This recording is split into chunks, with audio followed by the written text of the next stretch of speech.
Rabbeinu, Melech HaMashiach, Le'olam Va'ed, Yechi Adonenu, Morenu Rabbeinu, Melech HaMashiach, Le'olam Va'ed, ay, ay, ay, ay, ay,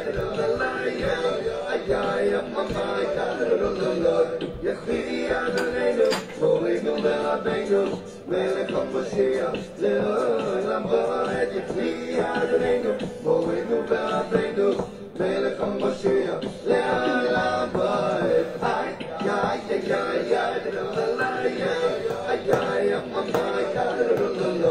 והוא שהרים ראשיכם וידרסו פתחי עולם ויבוא מלך הכבוד, הכבוד זה לו. איי איי איי איי איי איי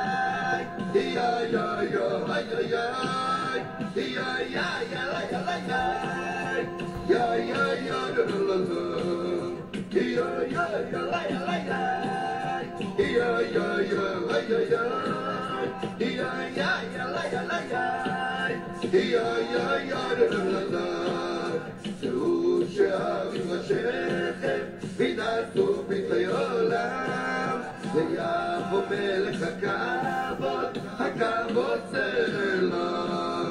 שהוא שהרים ראשיכם וידרסו פתחי עולם ויבוא מלך הכבוד, הכבוד זה לו.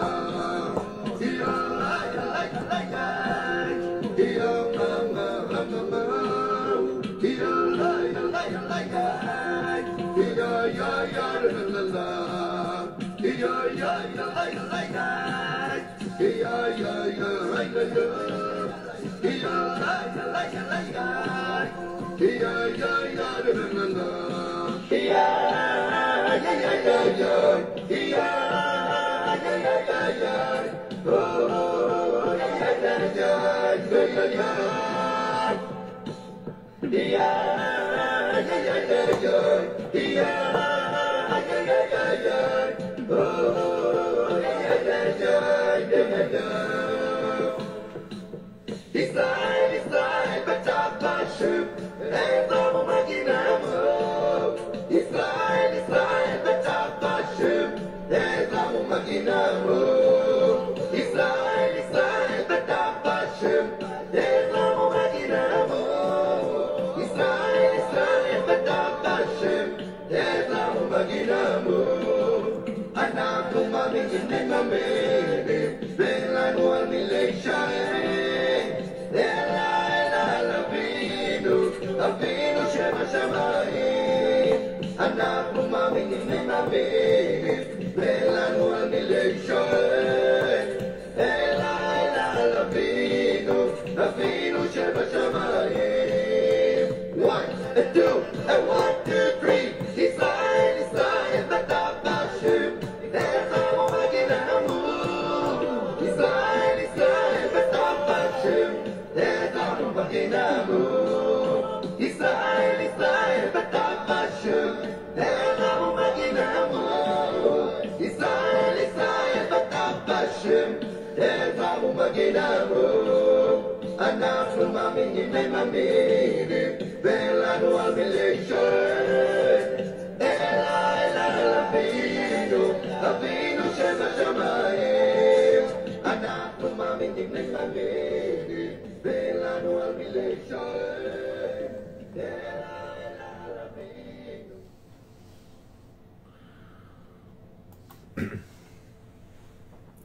Bom dia a todos. Eu espero que são todos besimcha, alegres, apesar que o assunto que nós estamos tratando pode parecer pesado para muitos. Vícios, se recuperar dos vícios. E todos nós temos vícios.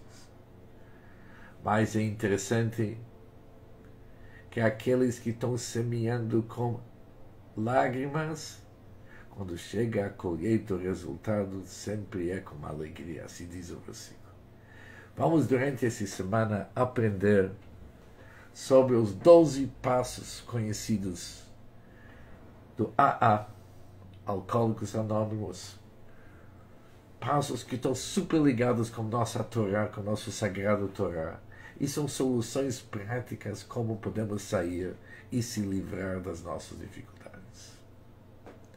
Mas hoje, antes de entrar nos 12 passos, que isso vamos deixar mais para amanhã e para os próximos dias, vamos ainda fechar um raciocínio da semana passada que ficou em aberto e prometi que essa semana vou resolver o assunto para poder servir como uma base para os 12 passos e tudo que nós podemos aprender e aplicar esses passos nas nossas vidas. Na semana passada vimos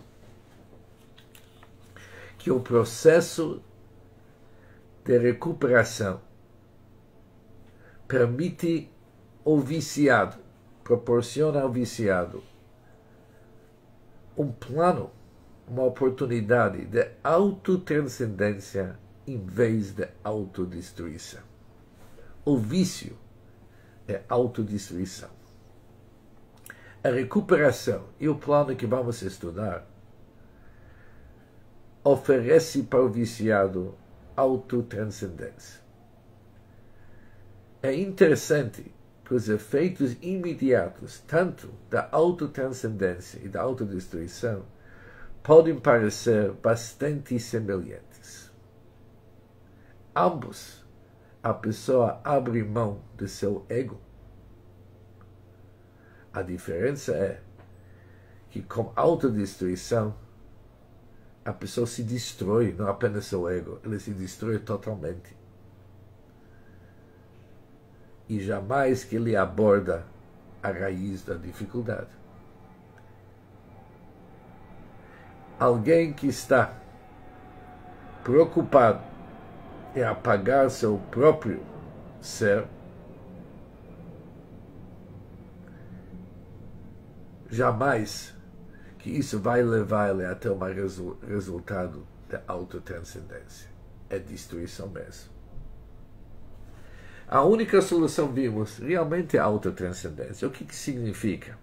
É levar acima do eu e transcender o seu próprio eu, seu ego. Esta é a essência da espiritualidade, a ter um relacionamento consciente com Deus. Isso vai ser a base dos 12 passos que vamos estudar, e sobre isso começamos a estudar na semana passada. Vimos o seguinte, que antes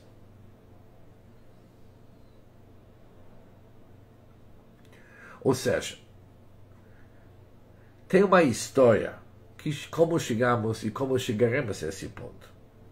Na verdade, a história do vício, a recuperação do vício, de uma forma macrocosmo, já existe na Bíblia. E vamos estudar a Bíblia um pouco, conforme explicado no Sagrado Zohar, e depois vamos voltar para ver como que nós podemos alcançar a autotranscendência. Antes do pecado, isso já vimos na semana passada, antes do pecado da árvore do conhecimento, Adão e Eva não tinham autoconceito. Simplesmente ainda não fez parte da psique humana ser autoconsciente. A consciência humana não era nada como que é nos tempos de hoje. Adão e Eva viam a si mesmos e a toda a criação com uma grande unidade com Deus. Estava tudo unido com Deus. Eles não tinham outro conceito de existência. Naturalmente, tudo estava em harmonia com Deus. E por isso que a voz da tentação veio a elas por meio da serpente, veio fora delas. E não das suas próprias mentes, porque suas próprias mentes fizeram parte do mundo em total harmonia com Deus e tudo unido com Deus. Jamais que ia passar na mente deles que alguém pudesse ter qualquer outra função objetiva além de estar em total harmonia de Deus. Com certeza, o conceito de pecado não existia para eles.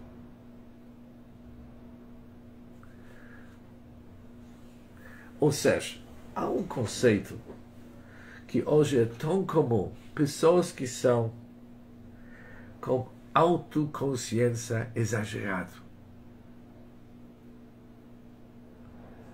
Isso pode causar sérios problemas.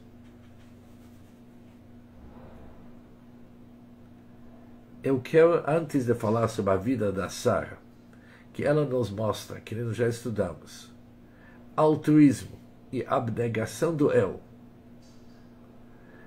transcendência total. Eu quero voltar para o assunto que já falamos uma vez, mas ele faz parte do nosso estudo de hoje. O Rebbe do Chabad, assim que ele assumiu a liderança, num dos primeiros discursos dele, ele ensinou algo fundamental. Ele relatou que Rabbi Yochanan ben Zakkai, o grande sábio chamado Rabbi Yochanan ben Zakkai, antes de seu falecimento, seus alunos, em volta à sua cama, Rabbi Yochanan ben Zakkai chorou. O grande mestre chorou. Falou: gente, estou vendo dois caminhos na minha frente. Um leva para o paraíso, outro leva para o purgatório.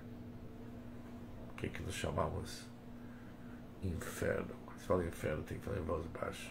Inferno. Ele falou: não sei para onde que vão me levar. Não sei qual caminho é preparado para mim. Os alunos se assustaram. Falaram: nosso mestre, se o senhor está em dúvida, nós já não temos mais dúvida para onde que nós vamos. Sabiam que eles são vários degraus abaixo do seu mestre. E se o mestre talvez vai para purgatório, eles vão ganhar um front seat, sento na primeira linha lá no inferno. Todo mundo preocupado. E o Rebbe, naquele discurso, perguntou: o que aconteceu com o Rabbi Yochanan ben Zakkai, que de repente ele teve esse medo, esse receio? E o Rebbe fala o seguinte: Rabbi Yochanan ben Zakkai era uma pessoa que, durante o decorrer da sua vida, ele estava totalmente dedicado para realizar a missão da sua vida, o propósito da sua vida. Uma vida totalmente altruísta, dedicado para ajudar o outro, sem pensar de si. Ele não teve nenhum momento que ele se desligou da sua missão. Da manhã até à noite, todos os dias do ano, Rabbi Yochanan ben Zakkai dedicado ao seu trabalho com o máximo de devoção e dedicação. Quando chegou o término da sua vida, ele pegou alguns momentos para pensar que tipo de pessoa que ele é. Talvez isso que ele não pecou, que não falhou, porque não teve tempo de falhar. Ele estava ocupado em cumprir a sua missão. Não perdeu tempo de pensar: estou me sentindo bem hoje? Estou afim hoje? Amanhã, antes de eu chegar no Brasil, me falavam: sabe qual que é a palavra mais usada no Brasil? Eu falei: não sei, mal sabia falar português. Falei: lembra disso, amanhã. Tudo que você fala para alguém, você pode resolver isso amanhã. E quando você vai fazer isso? Amanhã. Amanhã significa não hoje. Para o Yochanan ben Zakkai, o grande mestre, não tinha amanhã. É agora e já, porque isso aqui se espera de mim. Eu não tenho tempo para sentar numa sofá e começar a pensar, aqui se fala para fazer sofá. Não tenho tempo para fazer sofá e pensar da vida. Será que eu estou me sentindo bem nesse trabalho? Será que esse trabalho é para mim? Não me achei ainda nesse mundo. Hoje, isso é tão comum, pessoas falam. Tem pessoas que viajam para o Japão para se descobrir quem que eles são. Eles não sabem quem que eles são. Mas quando vão viajar para o Japão, é ali que eles vão se achar. É bom falar o seguinte: meu pai, da abençoada memória, achou isso a coisa mais gozada que tem no mundo. Alguém não consegue se achar. E quem que ele é, afinal das contas? Como que ele precisa se achar? Uma pessoa tem que ser em sintonia com quem que ele é. Não precisa buscar isso aqui. Isso aqui, assim tem que ser a pessoa. Mas com essa autoconsciência que nós temos, de repente, sentimos o que sentimos. não de uma forma natural. A gente tem que analisar o que sentimos. Temos tempo demais. Não é o caso de Rabbi Yochanan ben Zakkai. Ele não teve tempo para isso. Por isso Deus falou para ele o seguinte: não te preocupe. Se você é o tipo de pessoa totalmente dedicado à tua missão, você é gente mais do que boa. Não te preocupa que tipo de pessoa que você é. Você é uma pessoa máxima grandeza. Você está em sintonia com a tua essência. Havia um rabino com barba comprida. E alguém perguntou para ele: oi, rabino, à noite o que você faz com tua barba? Você coloca ela em cima do cobertor ou embaixo do cobertor? Talvez você se cobre, depois você pega a tua barba, estende ela em cima do cobertor assim que você dorme, ou você se cobre e a barba está por dentro. O rabino sabe, eu nunca pensei nisso. Nunca pensei nesse assunto. Mas já que estão me perguntando, vou averiguar isso na próxima vez que eu vou dormir. A próxima noite o rabino não conseguiu dormir a noite inteira. Porque a noite inteira ele estava pensando: cadê minha barba? Está em cima do cobertor ou embaixo do cobertor? Ou seja, essa autoconsciência exagerada tirou ele do foco, não conseguiu relax.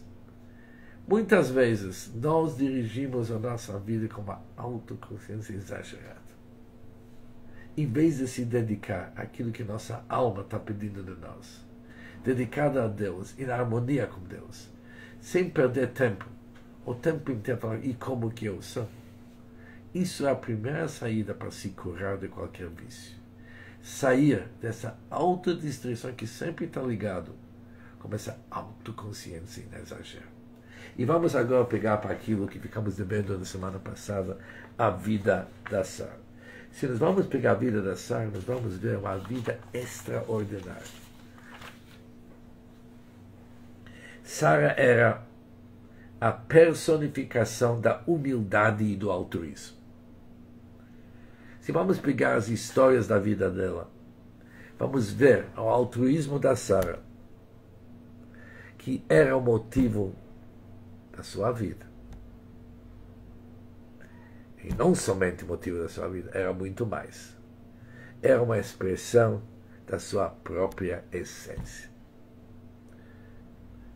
A primeira história que vimos na Torá sobre ela e Abraão, o marido Abraão, visitaram brevemente o Egito à procura de comida, porque havia fome na terra. Sara teve que ser contrabandeada para entrar no país, quando foi escondido numa caixa. Isso foi para sua própria segurança, porque quando ela foi finalmente descoberta, ela foi raptada e levada para o palácio do rei. Mas o Sara concordou com o plano. Se ela vai entrar no Egito, escondida numa caixinha, não tem problema. Não é first class, mas se isso fez parte da missão, não tem problema. Além disso, durante essa mesma viagem, ela concordou que Abraão ia dizer para as pessoas que ela era sua irmã e não sua esposa. Ela era, de fato, sua parente, sua sobrinha, para ser mais precioso. Mas para ninguém matar Abraão, como era costume naquele tempo, para poder casar com Abraão, para poder casar com a Sara, ela se disfarçou como uma irmã do Abraão. A disposição dela de se abster de revelar sua identidade é extraordinária. Muitos anos atrás, quando Sara e Abraão eram mais velhos e ainda não tiveram filhos, Sara disse a Abraão que tomasse uma concubina e tivesse um filho com ela, conhecido Hagar. Embora essa fosse uma prática comum e aceita naqueles dias, mas era totalmente incomum que uma esposa realmente encorajasse seu marido a fazê-lo. Normalmente não ia chegar a partir da própria esposa. É bom anotar que as sensibilidades modernas recuam diante dessas histórias. O que a psicologia moderna ia falar sobre uma figura que Nissar que acabamos de ver? Uau, ela era uma mulher oprimida. Que horrível era a vida dela.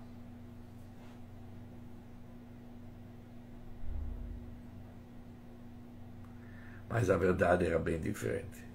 Sara não era uma mulher fraca. Ela era uma mulher super forte. Ela não era tímida, ela era corajosa. E acima de tudo, a Sara era uma pessoa super feliz. Ela estava feliz porque havia descoberto o segredo de viver sem interesse limitado para a própria pessoa, para seu próprio ego. Nossa mãe Sara é nosso modelo para o poder, alegria e liberdade que a vida altruísta oferece. Aos 90 anos, finalmente Sara teve um filho, lhe deu o nome de Yitzhak, que significa riso, alegria. Sim, Sara deu à criança o nome, não foi Abraão, pois ela foi realmente inspirada com um espírito profético maior do que seu marido. A profecia é a condição de ser um canal completamente aberto e desobstruído do divino. Isso era a Sara, totalmente conectado com o divino. E a história continua. A concubina de Abraão, Agar, dado à luz um filho, anos antes, o nome dele era Ismael. Quando Ismael atingiu a maioridade, a Sara viu que ele havia se tornado um perigo físico e espiritual para seu filho mais jovem, Yitzhak. Ela ordenou ao marido que banisse Ismael da sua casa. Mais uma vez, a sensibilidade moderna vê este último episódio como algo realmente não muito a favor da Sara. O que os conceitos modernos não conseguem entender que para Sara ordenar ao marido que mandasse embora o outro filho, isso fez parte da sua grandeza. Era a expressão máxima dela. Sara não teve problemas em estabelecer limites. Ela não hesitou em falar a verdade. Porque não havia um pouco de interesse próprio. Sara sabia que isso é o correto de fazer. Custa o que custa. Isso nos mostra que ela é uma pessoa fortíssima. Mas qual que é, afinal das contas, a grandeza dela? Sara estava feliz. E seu exemplo ensina a todos nós como ser feliz. Sara se elevou acima do ego consciente. Sara nunca teve que duvidar de si mesma ao tomar uma decisão difícil, porque ela mesma nunca fez parte do problema, da dificuldade. Ela é na harmonia total com Deus. Se a gente poderia ser como Sara, conscientes de Deus, em vez de autoconsciente, a gente poderia ser autotranscendente em vez de autoindulgente ou autodestrutivo, nós somos fora do problema.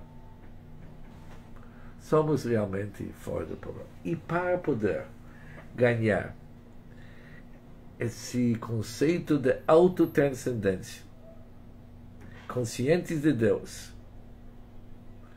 e viver uma vida em harmonia com Deus, vamos durante a semana estudar os 12 passos que vão nos oferecer uma possibilidade de enxergar a nossa vida diferente, criando uma situação totalmente diferente para nós.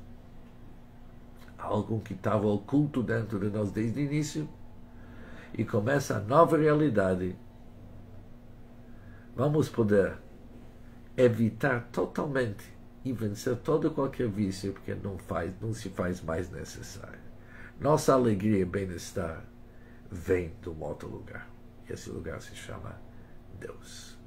Fica conectado com nós para nossas próximas aulas, onde vamos aprender os 12 passos baseados sobre Kabbalah,